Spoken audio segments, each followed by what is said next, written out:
I was working on staff at a big church out here in Riverside, and I just found out that um, I was going to lead a trip to Nepal for young adults mission trip. And it was a trekking trip through the Himalayas where we were going to go share the gospel and plant seeds there. And then they asked me, the organization we were going with was East West, and they said, hey, would you um, just make sure you're bringing people who are evangelizing locally and discipling locally? And I asked them, what do you mean? Who's doing that? And I don't think we'll really bring that many people if that's the qualifications, because the only way I knew how to disciple at that time and evangelize was just invite them to church. Disciple was get them connected to a group or to a team. So they connected me to Kyle Pearson, and he started to just take me through 10 for 10, take me through the Word, and teach me my identity in Christ as a follower and a fisher, made new, and also an ambassador for Christ. And I started to share the gospel. And the first time I ever shared the gospel, I got sort of a pressing around my neck that night, almost as if I was being choked. And it was scary. It was like a spiritual attack. And really what it did was it just gave me confirmation that I'm doing the right thing, sharing the gospel. And I felt this conviction that you could be serving on a team, leading a group, giving, attending regularly. You could even be on staff at the church. But if you're not making disciples and you're not proclaiming the kingdom, then the enemy doesn't care. So it made me more confident in stepping into sharing the gospel and teaching others, and it made me want to start groups. So one of the girls was just a catalyst there, and she ended up sharing the gospel with a girl locally who was holding on to a stone that was given to her, and was told that if she just rubs that stone, her depression will go away. And she was in her room crying, unsure of why isn't this working? And then she met a girl named Audrey, and she was able to disciple her and take her to the Word and just do the same pattern. And Audrey had done one of the groups with us about the 10 for 10 groups and just going through the Word. And she took Michaela through that. She took her to the Bible, and Michaela ended up accepting Jesus and getting baptized. And now that girl is making disciples. She's still gathering in her home to this day. I started a group of about 7, doing the 10 for 10 group. It was guys. It's like the Commands of Christ rearranged, rebranded. Yeah, Commands of Christ. We went through the Commands of Christ together, and so a few of them were just really took the tools. Not all of them, but a few of them really took them and ran and were catalysts. And one of the girls who we started a Bible study too that was separate. I had seen Kyle's wife Amy doing stories of hope on Instagram, just saying, hey, we're going to go through a story of hope today in the Bible. So we just started to invite people, whether they were believers or not, and they started coming to our house every Wednesday for Bible study.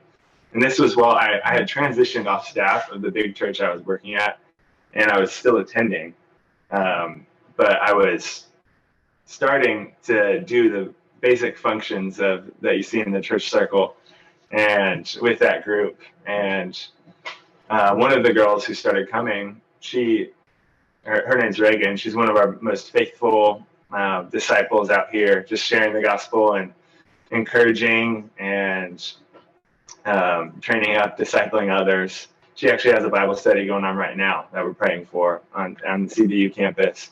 But she just started sharing faithfully, going through the commands with others, and saw a few in her family. Her mom was activated. She was kind of asleep to the call, and now she's wanting to start groups. And her brother ended up accepting Christ and being baptized at our church. And this was by the time we started calling it church. But we've just seen the Lord move in the midst of some of the oikos of our faithful kind of people attending. So Riverside's like an hour outside of where we live. And there's university there. There's a lot of, I think, population has been outpriced in LA, have migrated out west or out east into Riverside. And so anyways, we go out to visit this church that's meeting in his home. And there's another, Carter Cox's cousin, Allie Jarbo, is a really faithful laborer. And I'd say that the two of them are laboring to help provide just leadership and vision and direction for this church. And Kyle was out because Kyle's coaching a number of folks out here. And he was out for a visit. And he said, Troy, that's the healthiest church I've ever seen. And so then I went out. I mean, I'd been out there a few times, but I went out, it'd probably been a few months. I went out there with one of my disciples, and we were blown away. The love for each other that they had was so evident, just practically encouraging one another, celebrating. There's a girl who had just graduated from, she's from Korea, so she just graduated from graduate school. So she doesn't have any family here, and they gave her flowers and just celebrated that her accomplishment. So it's just like, it's personal. They're all taking ownership. It's a mix of business professionals, college students. They spend an hour in the harvest before they gather, an hour in prayer before they gather, and then the 3/3 gathering. It is one of the smoothest, most comfortable 3/3. 3/3 sometimes, like once you're getting it, it can seem kind of real, like, hey, you doing this? It was just like a family gathering, and very spirit led. The worship was contemplative and it's just beautiful. They got into the word, and they covered it all. But no one's looking at their watches. And they've been doing this for almost a year now. They're out in the harvest. They're prayer walking, they're fasting, they're leading people to Christ. The nations are here in Riverside, and honestly all throughout Southern California. So God's really been moving in the hearts of different ethnic groups. So that night that we were out there, we had some guys who had heard about what God was doing at Rivers and came to visit and were blown away by what they saw. So just the gatherings for church here are just a living vision cast for people. They come, they see it, they're like, oh, we can do this. And they immediately wanted to ask, they were immediately asking, like, hey, we live in a different city, can you train us? And it was both like, hey, I think just seeing church in a home was big, but also just I had to be the love for each other. That's so contagious. Another thing was, having a vision to see this 18 to 22-year-old age category. I feel like as you look across the NPL network, there seems to be a little bit of a gap. And so it was just something that we had a vision for, that we began to pray and fast for, and just thinking through, there's certain mission organizations that they'll get that age group. They'll get them on a 3 to 6 month mission experience and imprint that DNA on them. And but in order to take the next step, you become a part of that 6 month training process. And so I was in Indianapolis visiting with some friends and family, and Malachi had an internship there. I was meeting with an old high school friend, and her daughter had gone on a mission trip to plant a church, and then came back and said, I want to move there. So she moved to Illinois to help plant a church, and then COVID hit, and she had to go back home. And she was thinking about going on one of those 6 month mission trips experiences. And I said, man, I just asked her, would you consider, being equipped to be a disciple-making church planting missionary? Have you already been part of a church plant? And she said, yeah. And her mom's like, well, what do you got? And it was like, yeah, that's a good point. I mean, so I began to cast. I'm like, yeah, we've got like, because I don't know, for a while, it just felt like we're not in a position to host anybody right now. We're all just trying to, see our first disciple, see our first baptism, see our first church. And we've gone from like praying and fasting to find disciples and leaders to churches to now, 3 years later, there's networks of churches all across Southern California. And so she came out, like, her name's Katie. And like, this is on a Sunday. On Tuesday, she flew out from Indianapolis. And she spent a week and visited the different churches and church networks.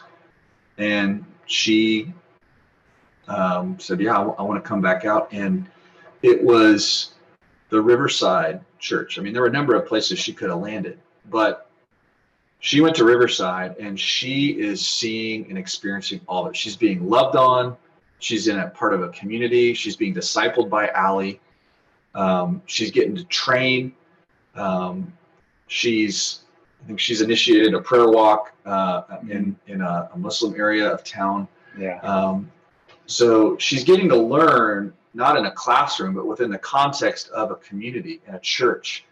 And she's been studying Arabic because in January she's going to deploy to the Middle East with my daughter, with Maya and a few others, to go serve for 4 to 6 months with Miriam and the team over there.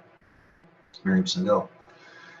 She's got a new last name. I can't remember what it is, but and so we're beginning to see some momentum, but I think it just speaks to the health of what God is doing through this. I mean, not even a year-old church, to be able to receive someone from and it not be a disruption to where they're able to just, we did a little bit of vetting, but she's, I don't know, imagine if every church across our network was able to begin to receive 1 or 2 18 to 20-year-olds and equip them, and that they could experience this, I mean, not within an official program, but just like, hey, get into the rhythm of the church, get in the rhythm of discipleship, and go overseas and do the same thing, because we've got that global network now. I think it's going to raise up a different kind of missionary. So anyways, but that's part of the health that we're seeing, that we're now able to receive. We have had a few families that have moved out here specifically to serve, for 3 to 5 years on a team before they go. But this was more of like a shorter, like 12-month stint. So yeah, that's part of the bigger picture. See, tie it back in. Yeah. Just part of this too, Steve, is just personally, our family, we're doing really, really well. We don't have air conditioning here. So we just leave the front door and the back door open, and the ocean breeze just blows through it. And we have kids from the neighborhood, adults from the neighborhood, neighbors. We have disciples, church leaders in and out of our home every day. It reminds me of when I went to go see Jacob Vi in Haiti, and just this almost this Hall of Tyrannus, where our home and our family and others are the same out here is probably our biggest platform for ministry. To see a biblical marriage, to see a biblical family, loving people, loving one. I mean, we're obviously, and they see our mess, they see how we, deal with sin in our home. And so, but that is happening, in the households and churches across Southern California. I did not realize what a significant need that was going to be here, and how attractive. I've literally had 2 grown professional men ask me, who are either new believers or almost believers, to disciple them specifically because they saw our family. They're like, I see your marriage, I see your family, I want that. Can you show me what to do? And it's like, well, yeah, here we go. Let's get in the Bible together. Yeah. Relationships are so important. You know, we've talked before about Zeal Church, how it was, you know, started out of movement. Rivers Church, you know, Jordan and Allie began coming to Rivers Church. It helped them get vision. Movement Church. That's the name of the church that meets in our home, is Movement Church. Mm-hmm. They came, they were part of it, and then out of that they planted. Same with Zeal, same with Vital Church, is a couple families that moved out here from Atlanta. They planted some churches in their neighborhood.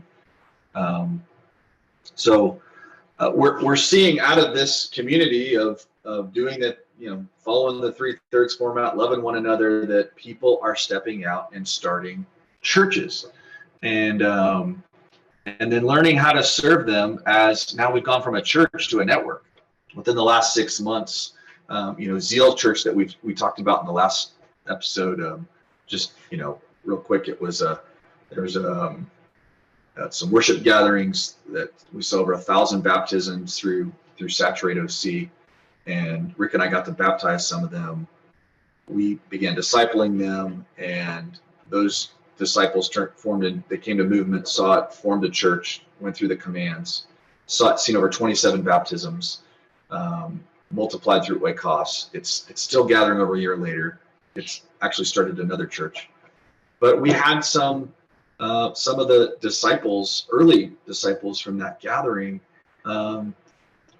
walk away, and it was hard. I mean, there was some concerns and questions about just character of leadership on our end that were expressed. It was really hurtful, but the Bible's got, you know, instructions on what to do in those cases, and you know, we're thankful that most of those have come back, you know, uncovered misunderstandings, whatever.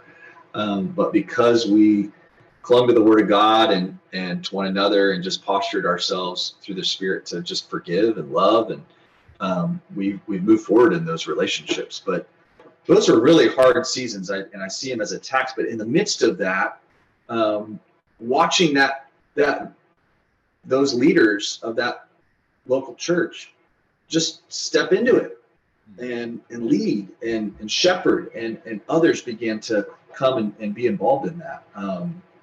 So that persevering through hardships and suffering it's been more than I would have expected, and I think that's part of that next generation, at least what we're seeing out here. And praying and fasting has been a huge part of that. One stream out of it was called Bridges. They've changed it to Neighbors and Nations. JT's church has got a 4th generation stream, and they're got a Spanish speaking stream now. There's going to be a training next month, which is very excited about that. Sean Lyons and Danny Cam Aspinwall started a church in West LA called Salt and Light. They have seen a church start in the South Bay area that is one part of them are going after a Japanese population. Healthy rhythm of meeting for 3/3 and going out in the harvest and prayer walking. So I think most of the churches that we've seen started out of Movement within the last 3 years have now all started a church or seen a church started. And so we've got multiple streams of 2nd and 3rd generation churches with local indigenous leadership. The discipleship is like we're going through the tools, 401 commands is the framework, but it is a life on life discipleship relationship. Like, it's not, hey, let's meet for an hour every week. It's like, we see Jesus' example. And I know this is especially tough for our Bible, brothers and sisters, which, we have them and we need them. But you're inviting them into your life. And it's a lot to take on, but it's what's needed. And so that has been a part of what we're seeing here. It's not just, hey, an hour a week in a coffee shop. It's multiple days a week. And it's a lot of conversations that we're constantly referring to the Bible to. And we're beginning to see that multiply now, because some of those newer disciples are now reproducing that. And so, like, we're having to adjust our time because they need more time with their oikos and with the people that they're ministering to. Another sign of health, Steve, in Acts 13, the Holy Spirit said, set apart your best and send them out to the work that I've called them. And, we've had the blessing of sending out John and Gracie Prescott to the Middle East. We sent out one of Puck's disciples to Istanbul, the Tifos. And now we have sent out Puck and Kelly, the brains of the operation, Steve. And the looks as well. Yeah, absolutely. Yes. Man, I was, Puck and I picked up running during COVID, and we're on like a pretty decent run. And he one day just says to me, hey man, I need to bring you into something. I'm like, what? He's like, because I thought when Rick and Jenny came out here, they said, hey, we're probably going to be going in a couple of years. But with Puck, I thought we'd be here a while. And he just said, we're praying about going overseas. And I was just like, I thought he was kidding. And so I was like, well, the missionary in me is excited, but I got to tell you, man, I cannot imagine, not just as a friend, but just strategically what this is going to be like without you. You're irreplaceable. And just with his skill set, he's the guy holding the map out in front. But they prayed and fasted and sought counsel. And after about a month of that, on a run again, he tells me we're officially called. And I just shoved him. It's like, is that when he fell under the bus and ended up in? It is. Yeah. Yep. He's got a limp now. Yeah. No. And I just said, Puck, I'm excited to be excited about this. And that night I was just wrestling with the Lord on it. And it's like, well, first of all, if this is God's will, who the heck are you to stop him? Like, you really want to do that? Like I'm trusting in my plan and not God's plan. And then the Lord just filled my heart with joy.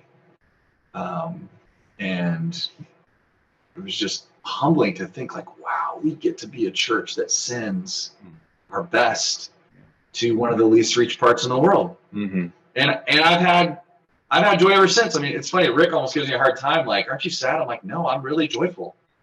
And it's from the Lord. And so, and we've heard too from Jeff, like when you send your best, God brings you 10 more. So I'm counting on 10 more Pucks.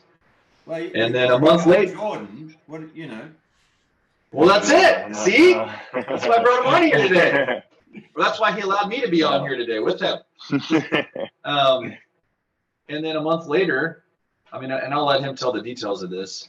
But Rick and Jenny got the tap on the shoulder from the Lord, and they're leaving, sometime in the spring to somewhere in Central Asia. And so we're so, if you had seen when they're communicating this to our churches, everyone is so excited. Yeah. They're almost jealous, like I want to go, and so it's personal. I've been a part of I've pastored for 12 years as an associate, and we've sent missionaries out of our church. Nothing like this. Because it's like we're in the trenches together, and we feel the loss, like personally, but also like who's going to replace them. But it's like it's exciting, like this is what God's called us to do. This is what a Great Commission church, this is what a healthy church should do. And so to get to do that, and then to see the ripple among the other churches, it has been super significant. And so God's raising up other leaders. These local folks are leading the charge. it's very exciting. And the same thing, like we've been running with the Utah folks, you know, Matt and Tyler, and they just sent Matt to New York City to join the Kilbys. And so I've been able to last month to start training with Tyler and Evan from Seattle. And you know, like it was funny, 3 years ago when we moved out here, we're like, we're going to go for the Western US. And after like a month, we realized like, man, it's going to take everything just to be right here. We didn't travel much. And now that we're seeing some momentum, we're able to begin to start traveling to some of these cities and do training, you know, do 12-month rollouts in Phoenix and Vegas and Boise and Seattle, and you know, just see the work really multiply in Utah. One of the things related to mobilization, Steve, is this is not a mobilization strategy, and I've heard this from Jeff Sundell, that just the distinction is this is a movement strategy, and we're seeing it with our own eyes, and out of movement we see healthy mobilization to the gaps. You know, these guys are family, so I'm not going to pretend like it. I mean, I said my heart's filled with joy, and it is. I'm not going to pretend like it's not difficult.